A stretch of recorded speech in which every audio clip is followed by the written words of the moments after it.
خود ساختہ ایماندار اور گڈ گورننس کے جو پوسٹر بوائز بنے ہوئے ہیں، دو کزن لوبی، اسفندیار، اس کے چہیتا زاہد سلیم اور اسفندیار کا دوسرا بھائی بابر خان، تو انہوں نے ایک ٹریکا بنایا ہوا تھا اور پھر سسٹم کو اپنے مطابق چلا رہے تھے۔ افراب کا پروجیکٹ جو ورلڈ بینک کا فنڈڈ تھا، اور میں حیران ہوئی یار، اتنا بڑا پروجیکٹ، پورا بلوچستان تباہ و برباد ہو گیا، اور یہ خود گئے کہ ہم نے جانا ہے، اور ملینز میں ان لوگوں نے تنخواہیں لی، وہ چھوڑ کے خراب کر کے یہ پروجیکٹ آئے۔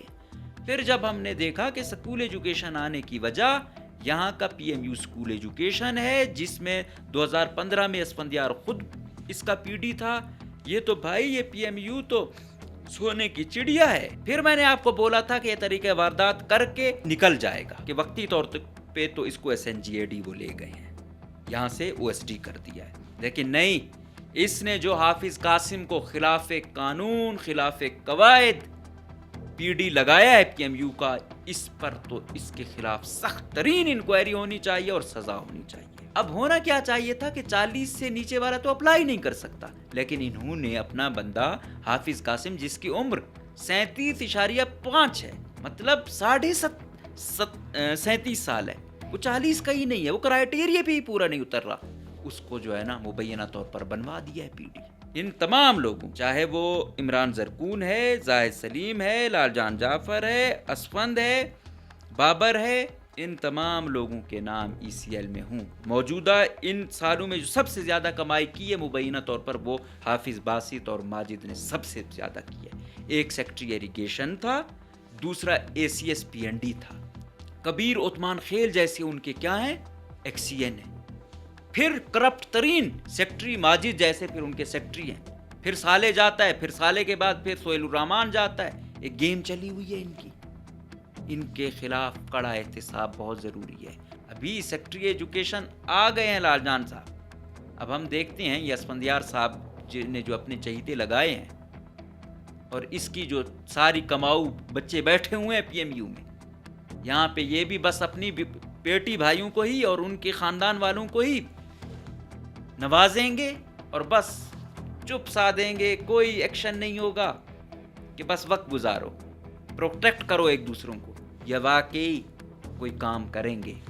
اور آپ 8-10 مثالیں لے آئیں، آپ کے نوجوان کو آپ کے سسٹم پہ اعتماد بھی ہوگا، دہشت گرد بھی نہیں بنیں گے، ان کو باعزت روزگار بھی ملے گا، سسٹم پر اعتماد بھی ہوگا، اور کچھ بہتری بھی آئے گی۔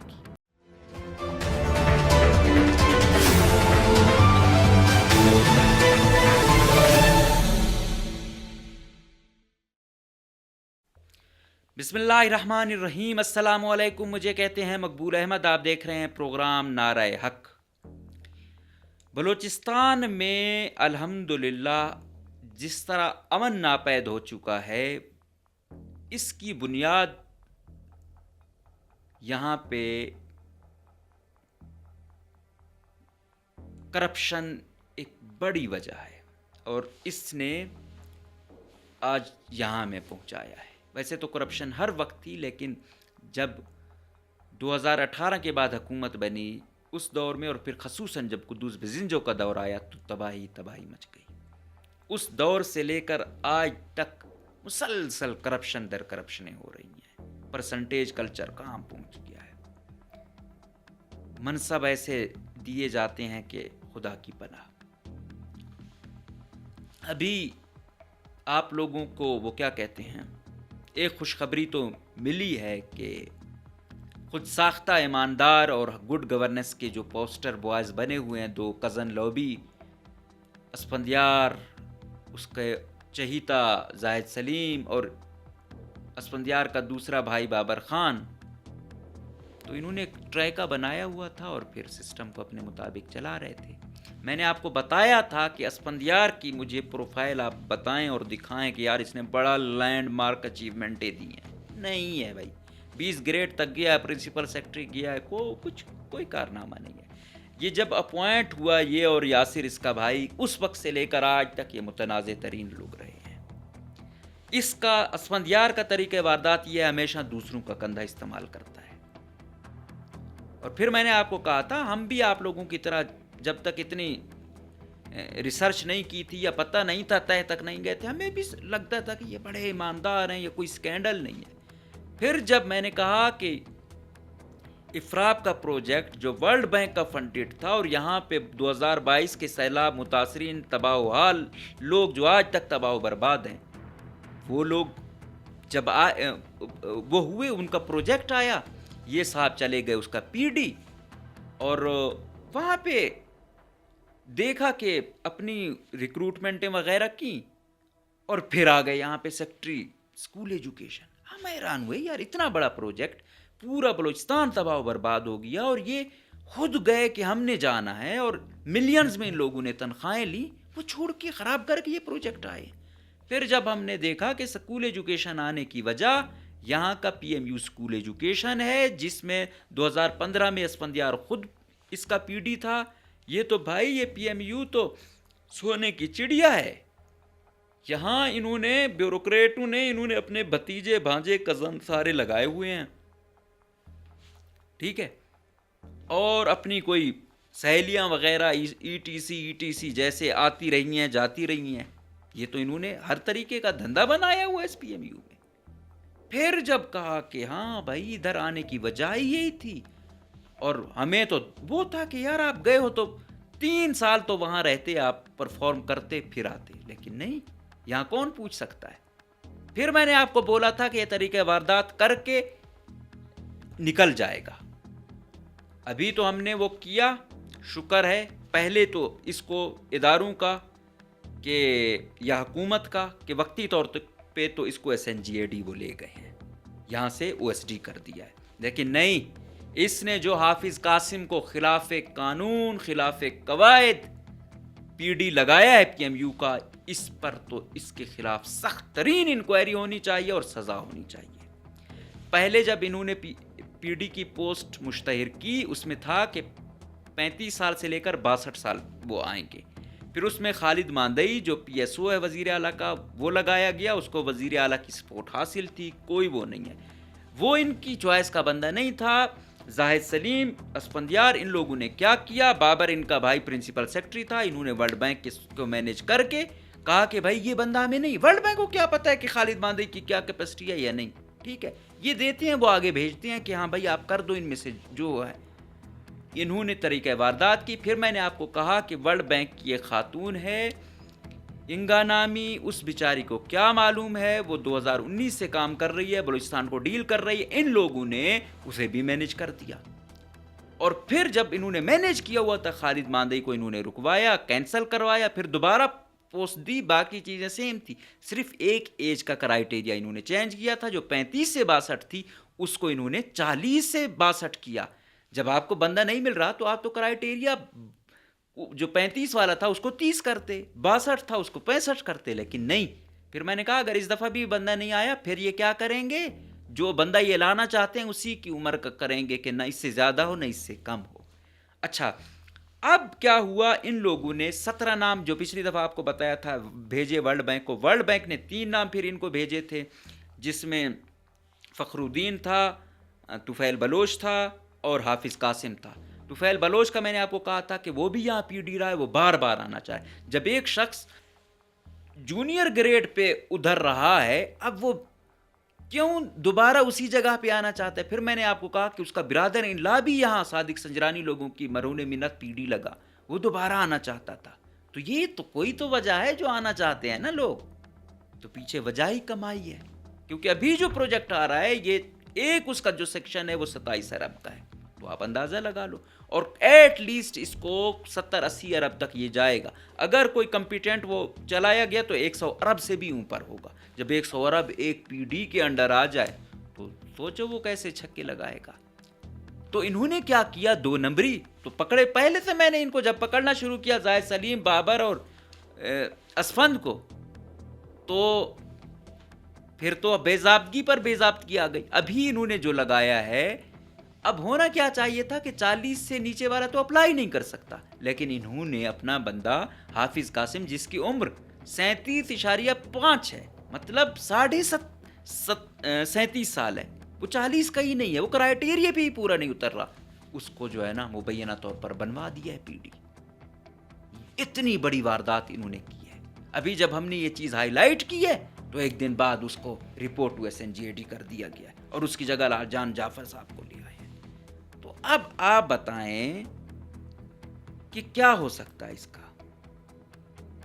اب میں نے کہا نا 2022 کے بعد جو بھی سیکٹری آئے ہیں ان اہم عہدوں پر، سب سے پہلے SNGAD، دوسرا ایریگیشن، تیسرا CNW اور فائنانس، اس کے ساتھ ساتھ ACS PND اور لوکل گورنمنٹ ایگریکلچر. یہ جو رہے ہیں نا کچھ لوگ، ان کو نام ECL میں ڈالنے چاہیے. ان کو پاکستان چھوڑنے کی اجازت نہیں ہونی چاہیے، کیونکہ آپ کو پتہ ہے کہ ایک ایک ریلیز کتنے میں گئی، کتنی کرپشنیں ہوئی ہیں، نان ڈیولپمنٹ پہ کیا کیا گیمیں کھیلی گئی ہیں. ابھی الحمدللہ آپ دیکھو کہ لالجان جعفر CNW سے گیا فائنانس میں، کوئی مہینہ بھی رہا یا نہیں رہا، اب اس کو سکول ایجوکیشن دے دیا گیا ہے. چلو وہ بڑے اصلاحاتی بنتے ہیں، اب دیکھتے ہیں کتنی اصلاحاتیں یہاں کرتے ہیں اور یہاں کتنا عرصہ گزارتے ہیں. ان تمام لوگوں کے، چاہے وہ عمران زرکون ہے، زاہد سلیم ہے، لالجان جعفر ہے، اسفند ہے، بابر ہے، ان تمام لوگوں کے نام ECL میں ہوں. ایسے نہیں ہوگا کہ یہ اتنے بڑے عہدوں پر بیٹھے ہوں، اتنی بڑی وارداتیں ہوئی ہوں اور پیچھے احتساب نہ ہو. کیوں؟ کیونکہ 2022 کے بعد پھر جب یہ PDM حکومت گئی، انہوں نے تو 50 کروڑ والی گیم کر کے نیب کو تو ویسے ہی خسی کر دیا. کہاں سے احتساب ہوگا؟ یہاں سے اینٹی کرپشن کا لولا لنگڑا نظام ہے، وہ کہاں بھی اس میں گریڈ والوں کے خلاف وہ کرے گا. پھر پتہ ہے کیا ہوا؟ اب اس کو آپ دیکھو، ان سب سے اہم جو ہیں وہ ہیں حافظ برادران. موجودہ ان سالوں میں جو سب سے زیادہ کمائی کی ہے مبینہ طور پر وہ حافظ باسط اور ماجد نے سب سے زیادہ کی ہے. ایک سیکٹری ایریگیشن تھا، دوسرا ACS PND تھا، اور یہ PDWP کی میٹنگ کرتے تھے. آپ کو پتہ ہے ایریگیشن میں 4-5 ٹھیکیدار، کرپٹ ٹھیکیدار بیٹھے ہوئے ہیں، انہوں نے مینیج کیا ہوا، کسی کو انٹری نہیں ہونے دیتے. پھر کبیر عثمان خیل جیسے ان کے کیا ہیں، XCN ہیں.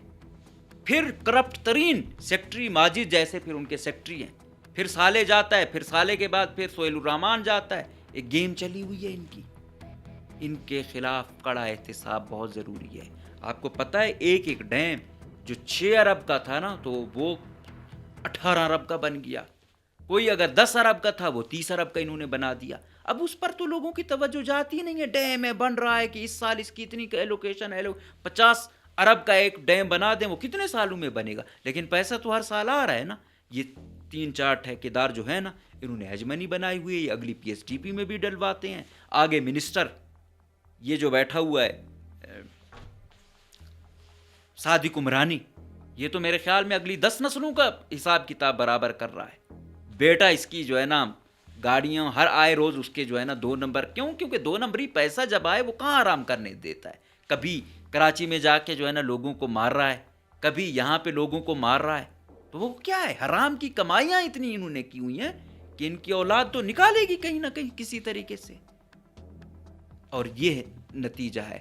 پچھلی دفعہ ظہور بلیدی اور یہ کیا بولتے ہیں حافظ باسط نے PND میں آخری مہینوں میں کوئی 150 ارب کے آس پاس کی اپروپریشن کی ہے، اور اس میں آپ ان کی پرسنٹیج مبینہ طور پر 7% بتائی جاتی ہے. کم سے کم آپ وہ کرو کتنا مال انہوں نے چھاپا. اور پھر مقتدرہ نے ظہور بلیدی کا جو خاص صلاح نامی بندہ ہے اس کے پوچھ گچھ بھی کی کہ کہاں کیا ہوا، اس کی کیا نتائج آئے ہیں. بس وہی ہے، بیانات لیے جاتے ہیں، چھوڑ دیا جاتا ہے، کوئی کیس نہیں بنایا جاتا. آپ لوگوں کو نہیں معلوم کہ یہ لوگ کہاں پہ پیسے وہ کرتے ہیں. پھر میں نے دیکھا حافظ باسط کو SD کیا، وہ ایک اور کرپٹ اصغر حریفال کو ساتھ لے کے ٹورسٹ بنا ہوا ہے، ویلاگر بنا ہوا ہے. ان لوگوں کو تو جیلوں میں ہونا چاہیے تھا. ان لوگوں کے خلاف کوئی احتساب ہونا چاہیے تھا. ان لوگوں کو ہتکڑیوں میں ڈالنا چاہیے تھا جنہوں نے